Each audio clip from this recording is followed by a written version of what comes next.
Muy buenas, saludos cordiales en Cristo y María.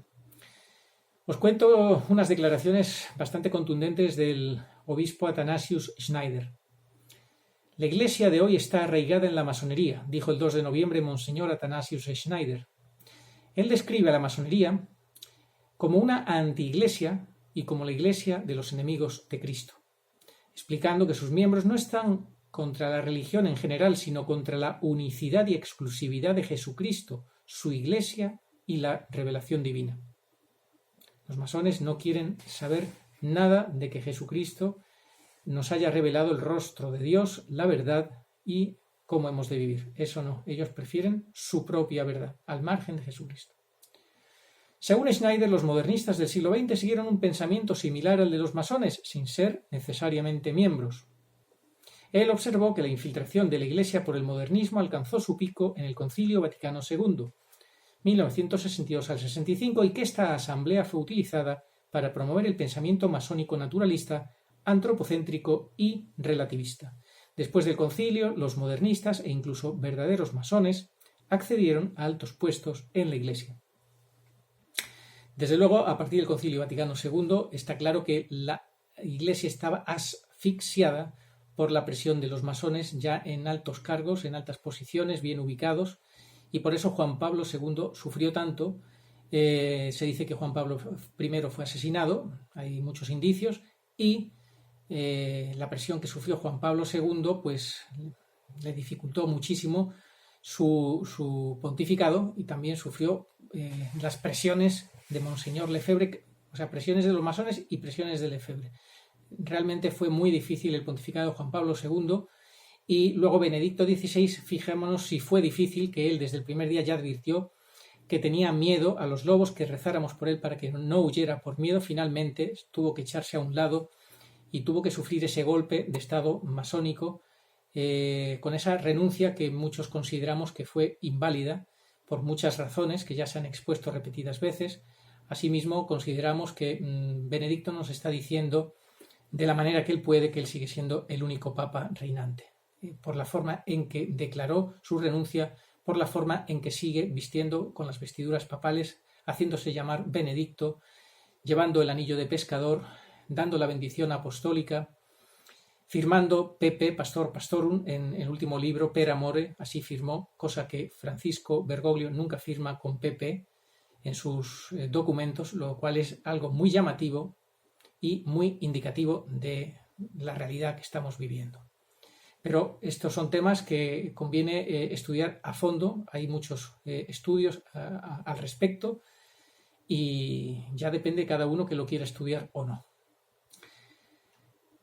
Destacar un acto que tenemos en vídeo que podemos ver, os dejo el link, que nos trae adoración y liberación, un acto de desagravio y de reparación que el padre Hugo Valdemar en su parroquia en México ha realizado con sus fieles. Magnífico ejemplo el que nos da este santo sacerdote, que no se pliega a las amenazas, al terror que tienen muchos sacerdotes y obispos que no se atreven a moverse un dedo, a replicar a lo que desde las altas esferas, la gran apostasía de las altas esferas, se difumina o se difunde, que no es otra cosa que lo que vivimos en Roma durante ese sínodo amazónico con tantos ritos idolátricos a la diosa pagana de la Pachamama. Fijémonos lo que ha hecho este gran sacerdote. A petición de innumerables fieles escandalizados y heridos por los ritos de idolatría amazónicos llevados a cabo en el Vaticano durante el pasado sínodo, y también por las profanaciones realizadas en otras partes del mundo, como el caso de la Catedral de Lima, Perú, donde se cantaron alabanzas a la diosa Pachamama, el padre Hugo Valdemar realizó un acto de desagravio en el que, junto con sus fieles, pidió perdón a Dios uno y trino por los abominables actos de idolatría y profanación llevados a cabo en Roma. Se pidió a Dios derramar en el corazón de los cardenales, obispos, sacerdotes religiosos, religiosas y laicos al Espíritu Santo, a fin de expulsar la oscuridad de las mentes para que puedan reconocer la impiedad de tales actos que ofendieron a la santidad de Dios. Fijémonos que cuando la gente, de una forma así muy a la ligera, organiza reuniones y hace invocaciones, espiritismo, y piensan que es una cosa inocua, que no tiene importancia y tal, pero los demonios, si tú les llamas ellos están encantados de acudir. Y como el cielo diga, bueno, pues adelante, como el cielo no pare aquello, pues aquello se puede convertir en un verdadero infierno. Ha habido muchos casos de jóvenes y no tan jóvenes que haciendo espiritismo han sufrido barbaridades, incluso posesiones diabólicas. Bueno, pues lo que vimos en Roma con esa adoración a la Pachamama, esas invocaciones, esas adoraciones a esa diosa pagana, que es decir, esas invocaciones y adoraciones a demonios, no nos extrañe que traiga sus consecuencias. Por eso es necesario que haya sacerdotes que tengan las ideas claras, que sean de sana doctrina, que no se avergüencen de Jesucristo y que, junto con sus fieles, realicen estos actos de desagravio y de reparación. Al finalizar esos actos hicieron unas letanías, hicieron unas invocaciones, hicieron pues todo lo necesario para finalmente quemar esas imágenes. Quemaron 3 imágenes de la Pachamama y aquí paz y después gloria. Terminaron rezando el credo. Y esto es lo que tenemos que aprender y ojalá cunda el ejemplo en muchos otros sacerdotes que sean valientes, bueno, que sencillamente se tomen en serio el seguimiento de Jesucristo y la sana doctrina, que digan basta ante estas traiciones y ante lo que estamos viendo que es una impostura religiosa, como dice el Catecismo en el punto 675 de Juan Pablo II, que animo a todos los que ven este vídeo a que lo lean. Punto 675 y siguientes del Catecismo. Bueno, finalmente, precisamente hablando de Juan Pablo II, su pontificado fue del 1978 al 2005. Sin embargo, muchas cosas la prensa de lo que hizo y dijo no las recogió. ¿Por qué? Pues ya sabemos por qué. Porque la prensa, con sus tentáculos, sirve a quien ya sabemos, a los que tienen el poder. Y los que tienen el poder, la Iglesia Católica, obviamente, la consideran un obstáculo. Por eso necesitaban llegar a lo más alto del trono petrino y ya parece que lo han ocupado con esa renuncia forzada a Benedicto XVI. Infocatólica hoy publicaba esta noticia que es una recopilación importantísima que han hecho, una chica y que debéis de leer. Os voy a dejar como siempre el link para que lo leáis y que dice así: hubo una parte muy importante en el pontificado de Juan Pablo II que los medios dejaron en la más completa oscuridad. No le hicieron la más mínima promoción. No sé, dice ella, si por ignorancia u omisión voluntaria. Bueno, ella no lo sabe, pero lo sospecha como lo sospechamos todos, como lo sabemos, porque, en fin, aparte de que no les interesa publicar la sana doctrina y las cosas que sean luz del Evangelio, sino lo que hoy en día, pues sí está de moda, de Francisco Bergoglio, eso sí que le dan mucha cancha. Juan Pablo II, ¿qué cosas hizo que no publicaron? Por ejemplo, muchas condenas constantes a teólogos de la liberación y a su doctrina, condenas constantes a teologías ambiguas, lo que hoy está de moda, la teología ambigua de Francisco Bergoglio.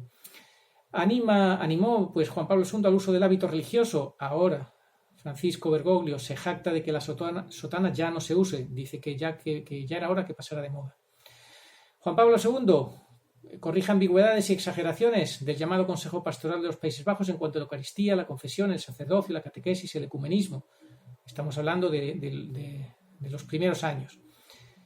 Actualmente, ambigüedades en la Eucaristía, pues ya todas y más, y lo que estamos esperando que llegue. Que es que, en fin, eso cuando llegue ya lo explicaremos. Luego, exigió a la Compañía de Jesús dejar las desviaciones, regresar a su carisma original. No lo consiguió, lamentablemente, Juan Pablo II, y ya vemos como la mayoría de los miembros de la Compañía de Jesús simpatizan o aman a la teología de la liberación. En la exhortación apostólica Familiares Consorcio, Juan Pablo II confirma las enseñanzas de la Humanae Vitae con respecto a la inmoralidad de la anticoncepción y ratifica que los divorciados vueltos a casar no puedan tener acceso a la Eucaristía a menos que decidan vivir como hermanos, algo que ha destruido, que se ha cargado como una bomba atómica, ya lo dijo el profesor Seifer, Amoris Laetitia. Amoris Laetitia rompe con todas las enseñanzas en ese sentido de Juan Pablo II. Y bueno, pues poco más, este era el resumen, son muchísimas más cosas, os animo a que lo leáis, espero quizá que lo vayamos desgranando en los próximos días poquito a poco, estos puntos que es de cada año por año va recogiendo lo que la prensa nunca difundió en el pontificado de Juan Pablo II. Y por hoy nada más, recordar que fue el día de San Carlos Borromeo, es el día de San Carlos Borromeo, 4 de noviembre, patrono de catequistas y seminaristas. Mucho tiene que interceder por los seminaristas, que en la mayoría de los seminarios tienen que estar en las clases callados, no se atreven a participar porque les dicen que como participen y pues levanten la mano para matizar cosas que escuchen que consideren incorrectas o contrarias a la sana doctrina, pues les hacen la cruz y luego pues tienen difícil el poder incluso seguir estudiando, porque conocemos bastantes casos al respecto.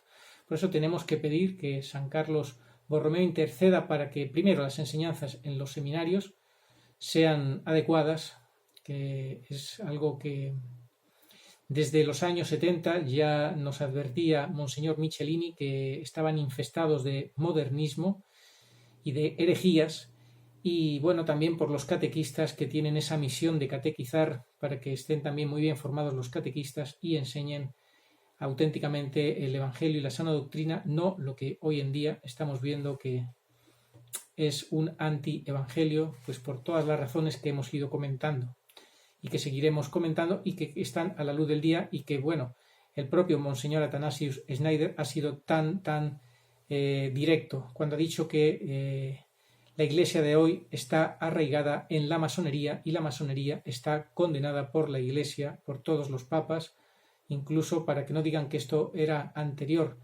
al Concilio Vaticano II. Juan Pablo II pues también reconfirmó la condena a la masonería en el sentido de que son incompatibles ambas doctrinas, como ya ha explicado Monseñor Schneider. Ellos no quieren saber nada de la divina revelación de nuestro Señor Jesucristo. Ellos son los que luchan contra la Iglesia y dentro de la Iglesia forman la anti-Iglesia. Pidamos a San Carlos Borromeo y a todos los santos que intercedan por nosotros de la mano de la Santísima Virgen María. Oh María, sin pecado concebida, rogad por nosotros que recurrimos a vos. Amén.